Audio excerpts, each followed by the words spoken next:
Cinema വിശേഷങ്ങൾക്കും വാർത്തകൾക്കും ദാസനും വിജയനും ഈ ചാനൽ ഇപ്പോൾ തന്നെ സബ്സ്ക്രൈബ് ചെയ്യുക. മലയാള സിനിമാ പ്രേക്ഷകരെ ആവേശത്തിൻ്റെ കൊടുമുടിയിൽ എത്തിച്ചുകൊണ്ടാണ് ഇതിഹാസ കള്ളന്മാർ അവതരിച്ചിരിക്കുന്നത്. കായംകുളം കൊച്ചുണ്ണി തരംഗമായി അലയടിക്കുന്നു. വമ്പൻ ഹൈപ്പിലെത്തിയ ചിത്രത്തിന് മികച്ച പ്രേക്ഷക പ്രതികരണം കൂടി ലഭിച്ചതോടെ ചിത്രം മികച്ച കളക്ഷനുമായി കുതിക്കുകയാണ്. എന്താ പറയുക, ഇതിഹാസ കള്ളന്മാർ ബോക്സ് ഓഫീസും കൊള്ളയടിക്കുന്ന കാഴ്ചയാണ് കാണാൻ സാധിക്കുന്നത്. കഴിഞ്ഞ ദിവസം ചിത്രം ആദ്യ ദിനത്തിൽ കേരള ബോക്സ് ഓഫീസിൽ മാത്രം നേടിയ കളക്ഷൻ പുറത്തുവിട്ടിരുന്നു. ഇപ്പോൾ ചിത്രത്തിൻ്റെ ആദ്യ ദിനത്തിലെ വേൾഡ് വൈഡ് കളക്ഷനും പുറത്തുവിട്ടിരിക്കുകയാണ്. ഞെട്ടിക്കുന്ന കളക്ഷനാണ് ചിത്രം ആദ്യ ദിനം ലോകമെമ്പാടുമായി നേടിയത്.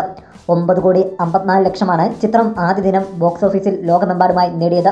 ഇങ്ങനെ പോയാൽ ചിത്രം ഉടൻ തന്നെ മുടക്കുമുതൽ തിരിച്ചു പിടിക്കുമെന്ന് ഏകദേശം ഉറപ്പായി കഴിഞ്ഞിരിക്കുന്നു. കായംകുളം കൊച്ചുണ്ണി ഒഫീഷ്യൽ പേജിലൂടെ അണിയറ പ്രവർത്തകർ തന്നെയാണ് കളക്ഷൻ പുറത്തുവിട്ടത്. ഒരു മലയാളം ചിത്രം നേടുന്ന ഏറ്റവും ഉയർന്ന ഫസ്റ്റ് ഡേ കളക്ഷനാണ് ഇത്.